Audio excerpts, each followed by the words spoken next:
buildup against Iran. Right from the get-go, the president made a big headline on immigration. Earlier today, the man in charge of enforcement operations in Minneapolis, Tom Homan, announced 700 agents will be leaving that city. The president now says that order came directly from him, and it may signify a larger change in tactics. Let's listen. Okay, let's drill down into the news today. That big change on immigration, 700 officers leaving Minneapolis. Did that come from you? Yes, it did. But it didn't come from me because I just wanted to do it. We are waiting for them to release prisoners, give us the murderers that they're holding, and all of the bad people, drug dealers, all of the bad people. We allowed in our country, I say 25 million people with an open border policy for 4 years under Biden and that group, the auto pen group, I call them. We allowed to come into our country people the likes of which no country would accept. And we're getting them out, but we've gotten a lot of them out. So crime now in Minnesota, crime now in Minneapolis is down. Crime in all cities is down. And you know why it's down? It's down because of us. It's down in Chicago by 25%, despite the fact that we are always dealing with these people, and they happen to be Democrats. Right. Speaking of that don't know anything about crime prevention. Mr. President, speaking of Minneapolis, So here's the thing. I believe there was already like 1,000 ICE agents in Minnesota or in Minneapolis. And this was like before the Renee Good shooting. Trump bought 1,000 more after the Renee Good shooting. So we're sitting anywhere between maybe, I don't know, 1,500 to 2,000 ICE agents, and Trump withdraws 700 of them. Right now, that means there's probably at least over 1,000 ICE agents still in that area. So yeah, he did pretty much, I guess, soften the touch. What did you learn? I learned that maybe we can use a little bit of a softer touch, but you still have to be tough. These are criminals. We're dealing with really hard criminals. But look, I've called the people. I've called the governor. I've called the mayor, spoke to them, had great conversations with them. And then I see them ranting and raving out there, literally as though a call wasn't made. We also spoke with President Trump about the Federal Reserve after he announced his latest pick to lead the agency, Kevin Warsh. The president has been vocal that he believes interest rates should be lowered, but the Fed is an independent agency that does not answer to the president. Let's get to the Fed. Is there any doubt in your mind that interest rates are going to be lowered? Not much. Why? How can you say that? I just think they're going to be lowered. I mean, they should. Is your new Fed pick on board with that? We're way high. Okay, we're way high in interest. We have now, with me, and with all the money, I've always been good at money. And with all the money coming into our country, we're a rich country again. We have debt, but we also have growth. And the growth will soon make the debt look very small. Because it's the greatest way, you have two ways. You can cut, and we do that anyway, and we did that. You know, we got rid of hundreds of thousands of federal workers. Yeah. And those workers went out and got themselves jobs in the free enterprise system. And you know what? That's called making America great again. And if you wasn't listening to like why Elon cut all those federal workers, we literally have federal workers working the same position. So one job had 4 people working it, all getting paid around that 50 to 70K salary that the government usually provides, all on taxpayer dollars. Yeah, that was a problem. So we really have people just sitting around not doing too much, but getting paid by the American taxpayer. We had 10 workers in the federal government for every single job. When the Democrats go in, they hire. I could right now give you the best employment numbers in history. You know what I do? Go out and hire 2 million people, put them in the federal government. Does your new Fed pick, do the opposite. Yeah. Does your new Fed pick understand that you want him to lower interest rates? Oh, I think he does, but I think he wants to anyway. I mean, if he came in and said, I want to raise them. If he said that, he wouldn't have gotten the job. He would not have gotten the job, no. I also asked the president about the growing tensions between the U.S. and Iran. The president has sent an armada to the region and has threatened military action. Should the supreme leader in Iran be worried right now? Yep. I would say he should be very worried, yeah. Yeah, he should be very worried, because if I know how, well, America is or how we strike, we're going to strike them in a way that we can just take out their leadership and not have to deal too much with the army. You know, just kind of let the regime change happen from there. Or, you know, once we cut the head off, we kind of just let the chicken run around wild. So it seems like that's what we're going for. And I'm pretty sure that's what Trump is going for, is a direct strike on leadership. So we really don't got to deal too much with the Iranian army, even though these guys are set to prepare to strike military bases in Saudi Arabia.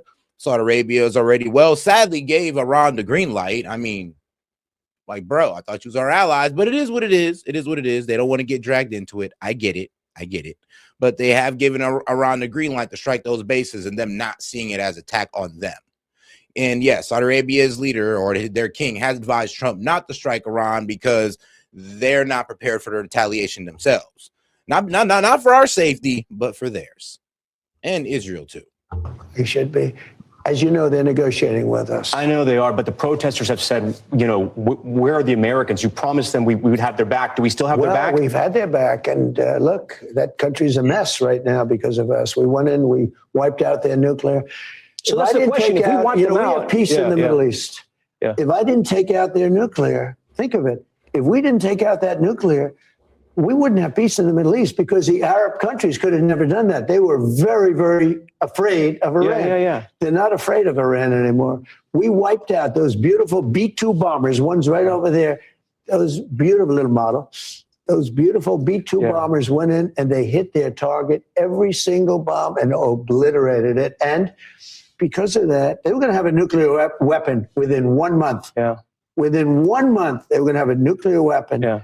That was a big threat. That they're not going to have it anymore. But if we obliterate it, what's the deal about? I mean, if there's no more, are they trying to restart the nuclear program? I heard that they are, and if they do, and I let them know, if they do, we're going to send them right back and do their job again. So your understanding is they tried to restart it, and that's why you're threatening force? They tried to go back to the site. They weren't even able to get near it. There was total obliteration. But they were thinking about starting a new site in a different part of the country.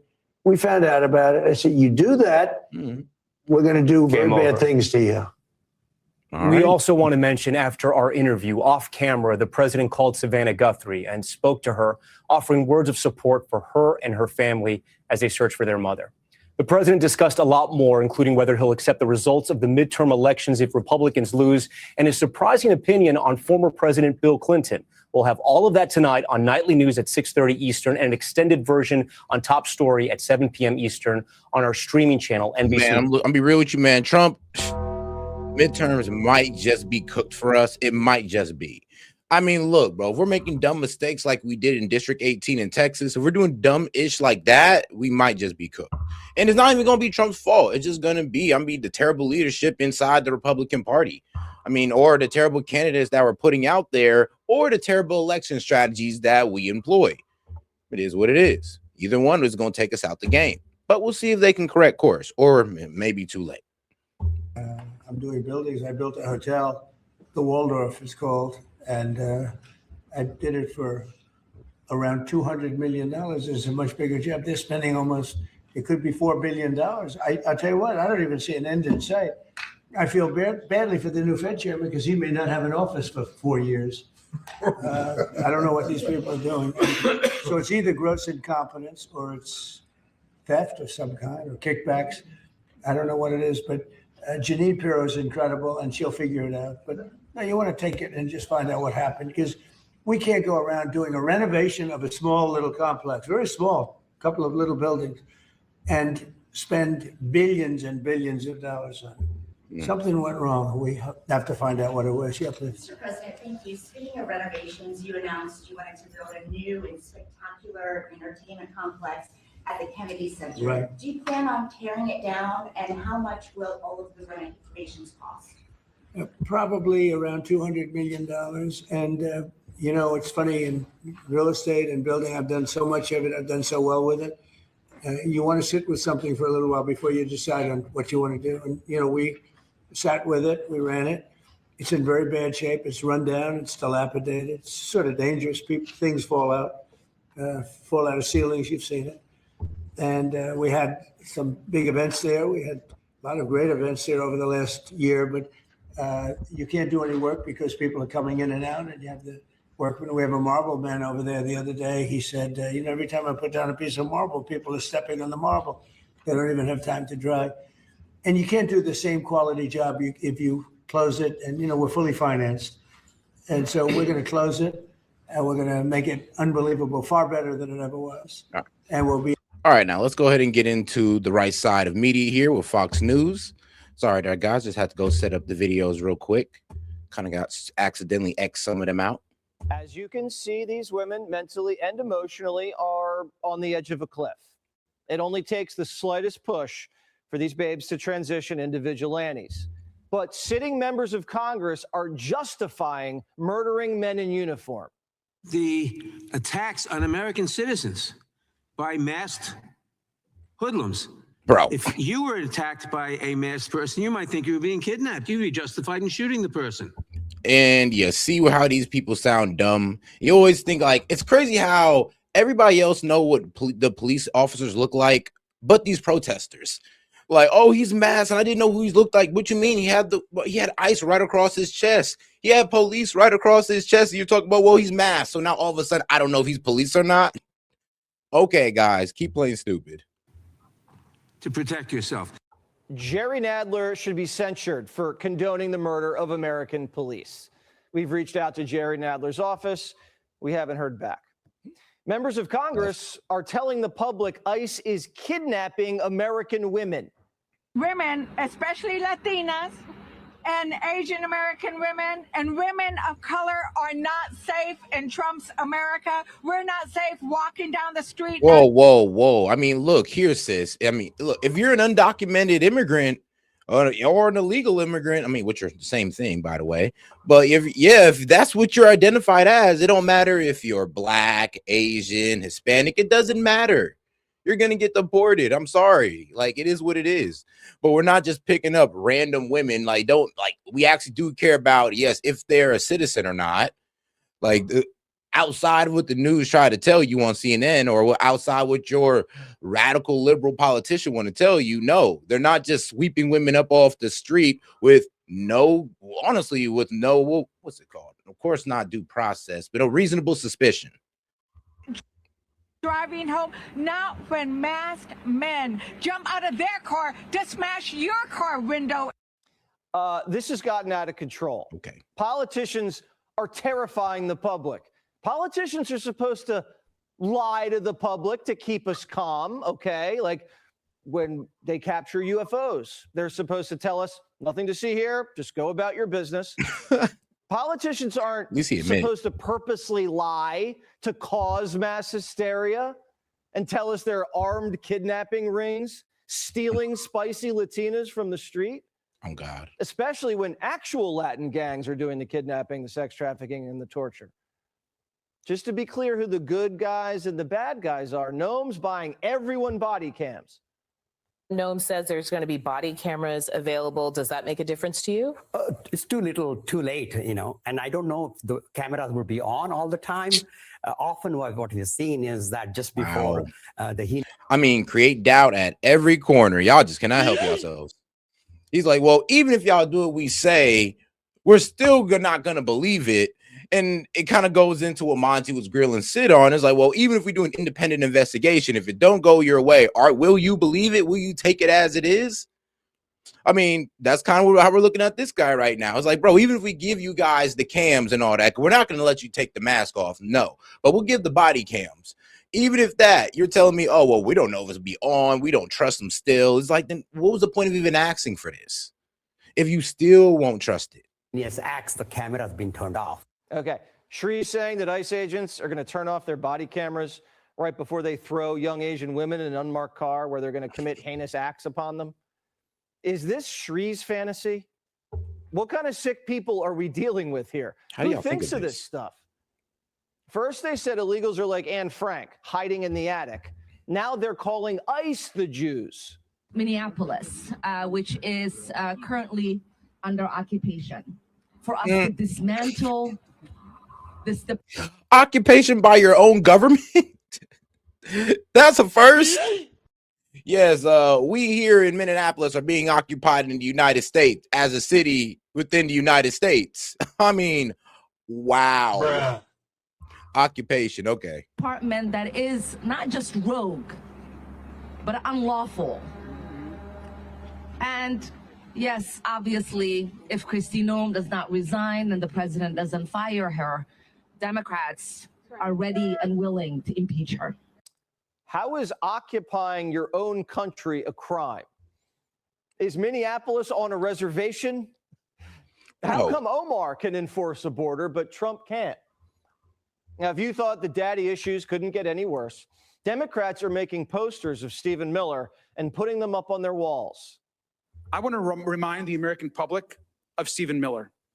There is probably no single person in this government has done more damage and more harm to people across this country, immigrants and U.S. citizens, in the terror that is happening across this country than this man right here. You know where, Congressman? I mean, bruh, wait, what did Stephen Miller do? He didn't even do nothing. I mean, I'm be honest with you, Stephen Miller don't run ICE. I mean, if you put Chrissy Noem's picture up there, I would still think you're being a bit like harsh, but like at least it would make sense. Well, like, what does Stephen Miller got to do with any of this? Y'all just like to hate Stephen Miller for some strange reason. I don't get it, but there's a weird hate for Stephen Miller. Poor guy. Garcia was born. Peru. But they did make him look like a mob boss in that picture, though. Shout out Vanity Fair. Where's his dad? We don't know. Mommy brought him over here when he was 5. He was illegal for a few years. Then someone gave him a green card. Garcia marries a guy and somehow gets elected to represent Long Beach, California. His district is 2/3 Hispanic and crawling with illegals. Now he's the first openly gay immigrant congressman. You see what's going on here? This guy Garcia is way out of step. 2/3 of the country want the state and locals to cooperate with ICE and get the illegals out. This is like... Hey, yo, shout out Jet. He's like, not gonna lie, that's a good new logo for Mr. Clean Products. No, for real, though. If you want to add like a very serious tone to it, like get the grime out like a real man. And then go ahead and show Stephen Miller's Vanity Fair photo. Yeah, that would be a perfect Mr. Clean like logo. Trans all over again. Democrats are way out on a limb. A lot of this noise is coming from California. You know why? One of the reasons, celebrities get in your head. You didn't hear this same type of uproar from celebrities in Hollywood when the previous administration allowed an invasion of our nation's borders and allowed innocent women and girls like Jocelyn Nungaray and Laken Riley to be killed and raped and murdered. Hollywood is an industry that has a nasty reputation for exploiting women. The casting couch, Cosby, R. Kelly, Harvey Weinstein. We all know how women get their roles there. Sometimes it's an open secret. Most of the time. Isn't it strange that Hollywood doesn't want to protect women from rape and save kids from getting molested? That's weird. What's that about? Biden let hundreds of thousands of children get trafficked into sanctuary cities, and they're fighting to the death to keep them there. We do not need a surge. They know that if you come after New York City, you will destabilize the economic engine of the country. You do not want to go there. Biden's migrant wave punched a $12 billion hole in New York's budget, sent crime to record highs. Rent went through the roof. Traffic and homelessness exploded. That's what destabilized New York. It got so bad, taxpayers fled to Florida and even Connecticut. Open borders are a weapon aimed right at the heart of America's most beautiful cities. This is what Cuba did. Peter Schweitzer articulates it in his latest book, The Invisible Coup. Castro put 150,000 Cubans, the dregs of society, on boats and sailed them to Miami. And they blew up. Yo, shout out Tove. I think he means all the time. You know what? Same here, Tove. I'm of the same mindset. I don't know. Maybe I'm being a bit negative towards the women in the music and, you know, entertainment industry or movie industry. But I'm be real with you. It does sound like most of them getting their job from the casting couch. If it ain't the casting couch, it's probably because they knew some Hollywood exec from a personal friend or something. It does look like it's not about your talent, but it's about who you know. There's a lot of talented actors out there. I mean, look at Tubi. Okay, I'm just playing. Don't look at Tubi. It's trash. But shout out Tove. Hey, member for 4 months. Appreciate the support. She says, this retard saying we don't know if the camera will be on. Omar acting like she about to be president. Probably thinks she can get special treatment by Dems to actually run. Jesse is not wrong. No, you're right about that. Shout out to appreciate the support and being in here for. Well, I thought you was here a little bit longer than that, but hey, time flies. South Florida. Mexico's been using migration as a weapon for decades. They want the Southwest back. The Mexican government says it's theirs. Este es lo que era Estados Unidos. This was the United States in 1830, and this was part of Mexico. No. We were settled there before the nation now known as the United States. The Mexican men and women who are settled in that place. I mean, bro, how about this? How about this? We could just take all of Mexico and all y'all can be America since y'all want to talk about stolen land. How about we just take the rest of it? I'm getting tired of this stolen land BS. Because let me be real with you. Because it's stolen land or conquered land, you have all these amenities that you enjoy to this very day. Because of the stolen land, you have the freedom of speech, women's rights, all because of this so-called stolen land. So can y'all shut the F up? And you know what? F it. It could all be stolen land at this point. I don't even give it in. Let's just take all of Mexico. So we ain't even got to talk about deporting them no more. We ain't even got to talk about stolen land. It's all us. How about that? Are settled in what has always been their homeland. That was the president of the Mexican Senate. And presidents of that country have been saying it for decades. They've called us invaders. They even declared Los Angeles the other Mexico. Remember in LA this last summer during the riots, Mexican flags just flying all over the place? The Mexican Senate said Mexicans are on our own territory. California, Nevada, Texas, Utah, New Mexico, Arizona. Well, wait, and that's the crazy thing. Like, they're delusional. No, y'all are delusional. You lost this territory. That's why y'all call it stolen land. You just can't sit here and say, oh, no, this is actually our original territory. No, it don't work like that. You got to beat our ass first. Yes, you have to whoop our ass to get that land back, and you can't do it. Actually, if anything, we could take Mexico right now if we wanted to. But for some reason, we're being nice. So I think that these Mexicans should calm the F down before we start taking parts of Mexico. Like, to be real with you, because at this point, it's annoying. It is. It's like stolen land. It's like, bruh, can you whoop our ass for it? Can you? No. Then be okay with having Mexico. At least y'all still got that. If it wasn't taken over by the cartel, you'd be able to enjoy it more. Instead, y'all run y'all asses here. So shut up. Kansas, Oklahoma, Colorado, and Wyoming. We're going to reclaim our territory that you stole from us. Look around. This is how you take a country over without declaring war. And there's some Democrat Benedict Arnolds. We are standing on native land, and Latino people are descendants of native people. Bruh, I mean, like I said, if you can't whoop our ass for it, it don't matter. But shout out Jet. She says, he said, Mexico is welcome to come and try and take it back. Good luck dealing with the rednecks, you stupids. Like, literally, y'all forget where y'all going at? It's like, what, you really want to try to take those places back? Yeah, sure. And they're not going to do it. I mean, bro, Mexico F around, try to take the land back. They'll lose land in the process. That was going to happen in Mexico. They try to F with us, they'll just lose all of Mexico. It is what it is. But at this point, I'm just thinking, you know, why not make all the Mexico America? I mean, now they'll be citizens. We ain't got, well, you guys can keep y'all neighbors. You just have to actually pay them, you know, livable wages. You won't be able to pay them under the table no more since they're all citizens. So that goes out the window for you. I wonder how much you'll like them then. But hey, why not? Let's just take over all of Mexico. And we cannot be told and criminalized simply for our identity or our status. Hey, Sean Hannity here. Hey, click here to subscribe. But all right, now let's go over to the left side of media and let's see what's going on with them here, because apparently Republicans should be really worried when it comes to these special elections. And he's right. We should be, because what we did in these special elections was absolutely retarded. I have to go over this one more time just to reiterate how dumb what we did honestly was. This morning, there are Republicans across the country who are nervous. Florida Governor Ron DeSantis put this on Twitter. He said special elections are quirky and not necessarily projectable, a general election. That said, a swing of this magnitude is not something that can be dismissed. Republicans should be clear-eyed about the political environment heading into the midterm. What is he talking about? What has him and other Republicans so worried? CNN chief data analyst Harry Enton is here. I got and you. This is all about a special election for a Texas state Senate seat around Fort Worth. That's exactly right. Texas 9, because what happened in Texas 9, it didn't just swing to the left, it took a rocket ship to the left. My goodness gracious, the Texas 9 Senate District election marches.